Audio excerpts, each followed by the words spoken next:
I need you to do something for me right now. And I mean, right this exact second. Uh-oh. We're starting with a pop quiz. Kind of. Mhm. Whatever you are doing while listening to this, whether you are, scrolling on your phone or mentally drafting an email for work or mapping out your entire week, I need you to just pause. Which is remarkably difficult to actually do on command. It really is. But just pause for 3 seconds, take a deep breath in, and, let it out. Stop whatever you are planning or worrying about. Yeah, just putting the mental brakes on it feels almost unnatural for most of us today. Totally. My brain immediately wants to rebel and start, listing groceries or something. But that exact instruction is how our source material for today begins. It's a great hook. Right. So our mission for this deep dive is to unpack this highly passionate and honestly highly provocative piece of guidance titled The May Portal, Resting for the Coming Breakthrough. It is definitely a fascinating read. Now, I have to admit, when I first read the title and saw it was about an astrological portal, my initial instinct was to kind of roll my eyes. Sure, it sounds a bit like something you'd see on a mood board. Exactly. But the author is delivering this urgent, counterintuitive message. They're saying an incredibly rare astrological window is opening between May 19th and May 25th.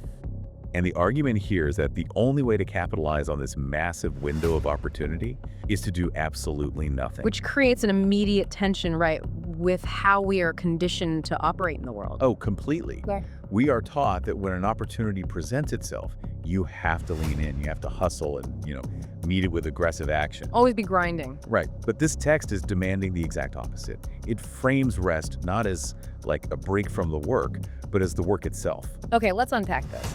Because the irony of a highly productive guide telling you to stop trying is just fascinating. It really is. But to understand why the source is demanding this radical rest, we first have to look at what is supposedly happening in the sky.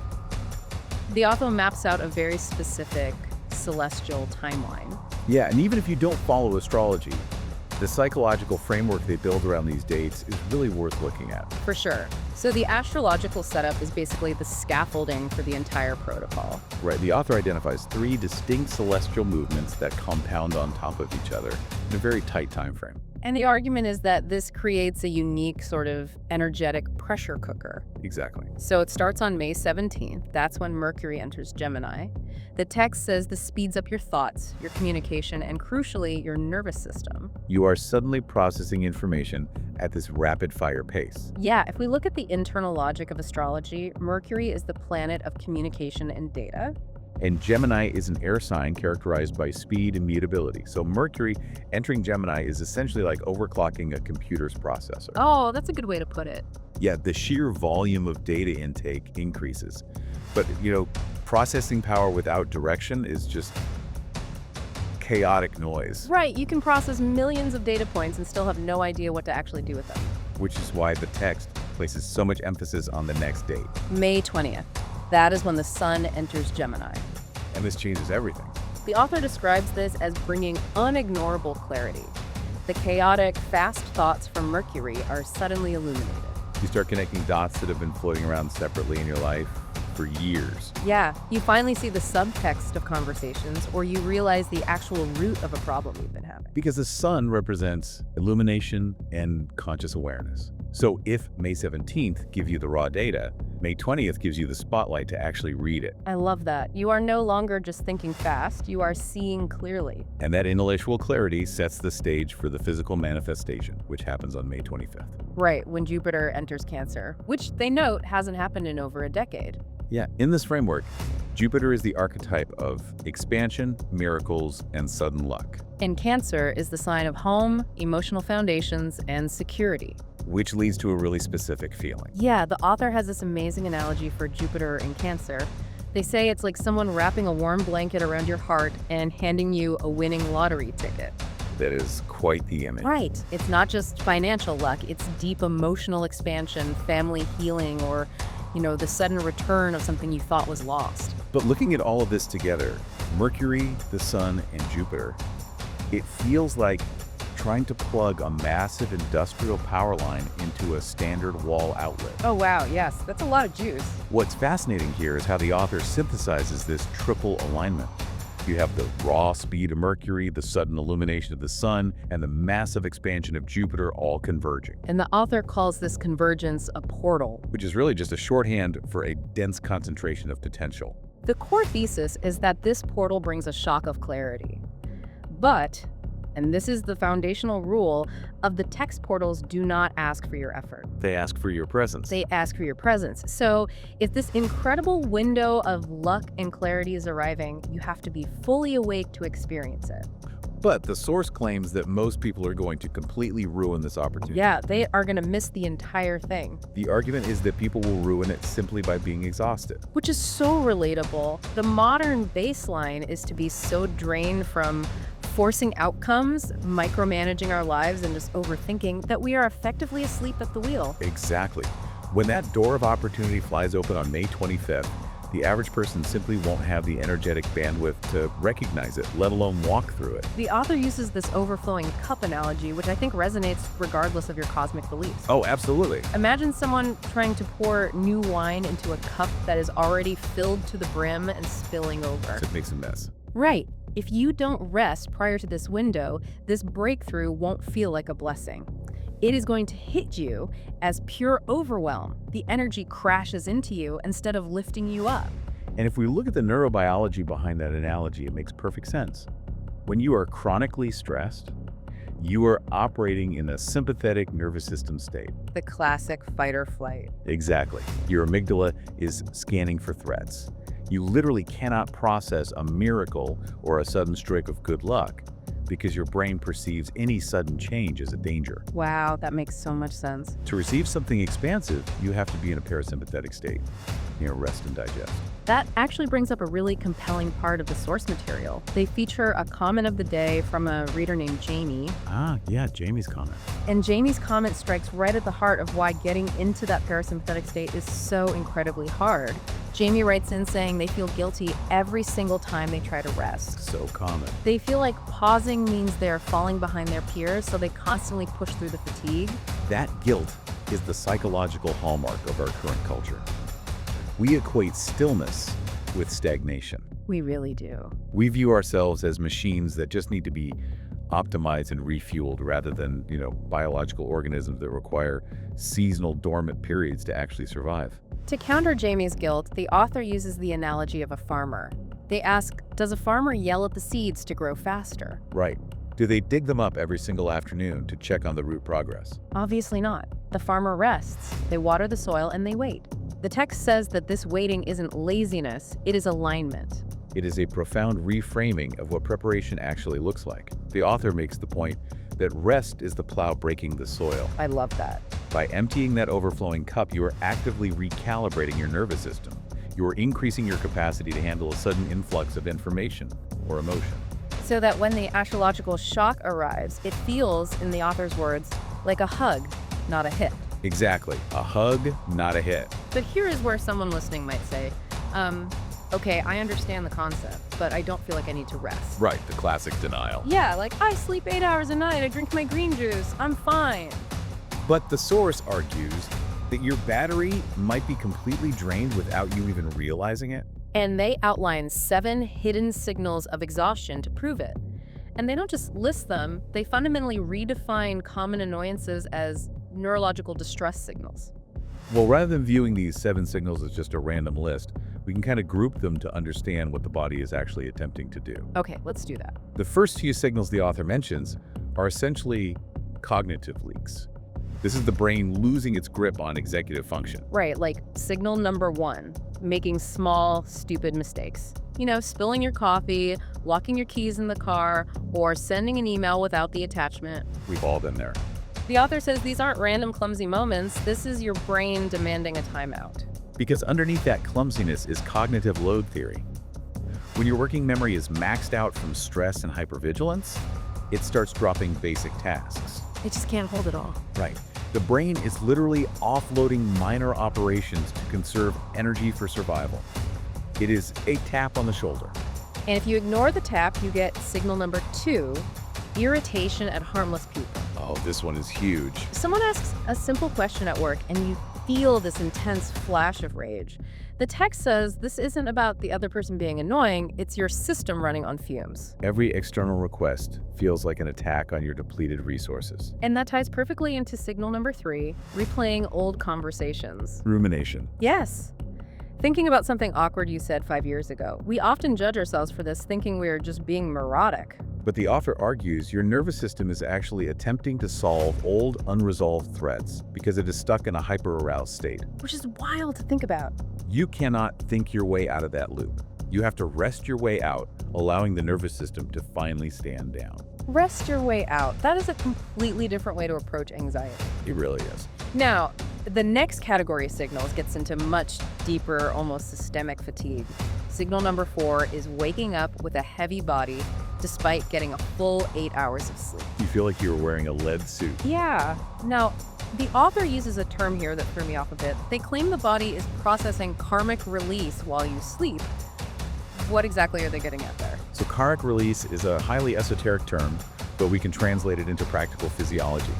What the author is describing is the shedding of allostatic load. Allostatic load. Yeah, it's the cumulative burden of chronic stress and life events. When you finally allow yourself to rest, the body begins processing not just yesterday's stress, but months or years of accumulated tension. Oh, wow. And that requires a massive amount of metabolic energy. So you wake up feeling heavy because your body has been doing deep construction work all night. So a cup of coffee isn't going to fix that. Not at all. Caffeine cannot fix that because the exhaustion isn't a lack of sleep. It is a profound energetic deficit. That perfectly sets up signal number 5, which might be my favorite point in the entire piece. The signal is that you have lost interest in your hobbies. The things you usually love just feel pointless. Yeah, you don't even want to watch your favorite show. Normally, in a clinical setting, we might call that anhedonia and view it as a symptom of burnout or depression. Right. But here's where it gets really interesting. The author says, no, it is not anhedonia. It is your soul acting like a smartphone that is shutting down background apps to install a massive new operating system. It is a brilliant analogy because it removes the pathology from the experience. It really does. When a phone is updating its core software, you can't open Instagram or check your email. The screen just shows a loading bar. You just have to wait. The text reframes your lack of interest not as a failure, but as a necessary system update. Your energy is being aggressively pulled inward to prepare for this May 19th window. So if you stop trying to force the apps to open, the interest will eventually return and the system will actually run faster. Exactly. I just love that perspective. It gives you permission to put the phone down and let the progress bar do its thing. Just let it load. So the final 2 signals the author identifies are much more physiological. Signal 6 is a strange, loaded sense of waiting for a shift, even if you logically don't know what you're waiting for. And signal 7 is weird crying or yawning at totally inappropriate times. Yeah, spontaneous tears or sudden yawns when you aren't even tired. This is where pure physiology meets the author's astrological timeline. The sudden tears are the body's way of excreting stress hormones. Wait, really? Yeah, emotional tears literally contain adrenocorticotropic hormones. They flush stress out of the body. That is fascinating. And yawning is a mechanism that cools the brain and stimulates the vagus nerve, which immediately lowers your heart rate. So it's like a built-in reset button. The author is pointing out that your body is autonomously trying to regulate itself for the incoming shock. The advice is simple. Stop hiding in the bathroom and just let your body yawn or cry. Let it reset. So we have the setup, we have the 3 planets moving into position, we've diagnosed the hidden signals of exhaustion. So what are the actual rules of engagement? The protocol. Yes, if a listener recognizes these signs and realizes their cup is overflowing, what exactly are they supposed to do between May 19th and May 25th? The source outlines a strict 4-step practical protocol. And these 4 steps are presented as non-negotiable boundaries, right? Very strict. Step 1 is to protect your sleep as if it were a sacred ritual. The text is very rigid here. They say no screens for a full hour before bed, absolutely no arguments after 8 p.m., and no caffeine after noon. No arguments after 8 p.m. is honestly a phenomenal rule for life, regardless of what Mercury is doing. Oh, 100%. Nothing good gets resolved after 8 p.m. anyway. True. Step 2 is about external boundaries. Say no to non-essential commitments. The author insists that you must become temporarily unavailable for other people's drama, favors, and, meetings that could have been emails. It's not about being rude. It's about being highly strategic with your finite battery life. Exactly. And step 3 shifts into physical pacing. Move slowly. If you usually run, you walk. If you usually lift heavy weights, you do gentle stretching. The goal isn't to become completely sedentary, but to keep your physical energy flowing without depleting it. And then there is step 4, which I really want to dig into. The author says, listen more than you speak. This is a big one. Yeah, keep your mouth slightly more closed than usual and keep your ears wide open. Why the intense emphasis on silence? Well, the text claims that this massive shock of clarity isn't going to announce itself with a marching band. It is going to arrive as a whisper. Like a stranger's random comment, or a song lyric playing in a grocery store, or a fragment of a dream. Right. And if you are constantly talking or constantly broadcasting your own thoughts, you will miss the signal entirely. If we connect this to the bigger picture, Yeah, the psychology behind these 4 steps is deeply rooted in how our brains filter reality. We have something called the reticular activating system, or RAS. right, which filters out the millions of pieces of stimuli we encounter every day, only letting through what it thinks is important. Exactly. When we are in performance mode, talking loudly, rushing around, constantly defending our positions, our RAS filters out subtle cues because it is focused on immediate tasks. It's like trying to listen for a quiet knock at the front door while you have the stereo blasting at maximum volume in the living room. You will never hear it. You just won't. And this 4-step protocol is designed to turn the stereo down. By moving slowly, limiting external drama, and quieting your own verbal output, you are widening your brain's filter. You are shifting from an active, defensive posture into a highly receptive posture. Your body and mind finally have the bandwidth to catch those subtle whispers coming through the portal. So let's look at the actual payoff. If a listener commits to this, if they protect their sleep, put up the boundaries, move slowly, and stay quiet through May 25th, what happens? What is the tangible result of all this deliberate resting? Yeah. The author details very specific somatic or physical shifts that will occur by the time Jupiter enters Cancer on May 25th. You will feel a literal widening in your chest. Your breathing will become naturally deeper without you having to consciously force the air into your lungs. You will notice an unclenched jaw, a loosened knot in your stomach that you have been carrying around for so long you forgot it was there. The text says you might just catch yourself smiling while doing the dishes for absolutely no reason. Your shoulders drop. You physically inhabit your own body in a lighter, more expansive way. And it's precisely that state of physical and nervous system regulation that allows the breakthrough to actually land. Because the author places this breakthrough window between May 26th and May 30th. Because your body is now rested, safe, and open, the event can occur. A missing piece of information finally arrives. A new opportunity appears out of nowhere, or a critical person returns to your life. Or, as the author points out, it might just be a profound feeling settling over you. The sudden, unshakable realization that you are fundamentally okay and you are exactly where you need to be. The text is very clear that this won't look like a dramatic lightning strike destroying your life. Right, it will look like a door that was always there suddenly swinging open because you finally had the vision to see the handle. This raises an important question about how we define success. We often think breakthroughs have to be violent or disruptive. But this text argues that the most profound breakthroughs are quiet and deeply integrating. I really appreciate the empowering note the author closes on. They actively validate the reader just for paying attention to the message. Yeah, in a world where everyone is too busy, too skeptical, or too addicted to their own stress to even consider resting, the author says the portal is opening. Not because you forced it, but because you finally stopped. It perfectly encapsulates the dual nature of the text. Whether you view this through the lens of celestial mechanics or through the lens of nervous system regulation, the core truth remains identical. True clarity and the ability to recognize an opportunity when it arrives absolutely requires a rested, regulated body. You cannot force a miracle through sheer willpower, but you can certainly cultivate the internal environment required to receive one. So what does this all mean for you, the listener, as you go into this week? The main takeaway from this deep dive into the May portal is a radical reframing of your own energy. Rest is not laziness. Rest is not a moral failure, and it does not mean you are falling behind. Rest is alignment.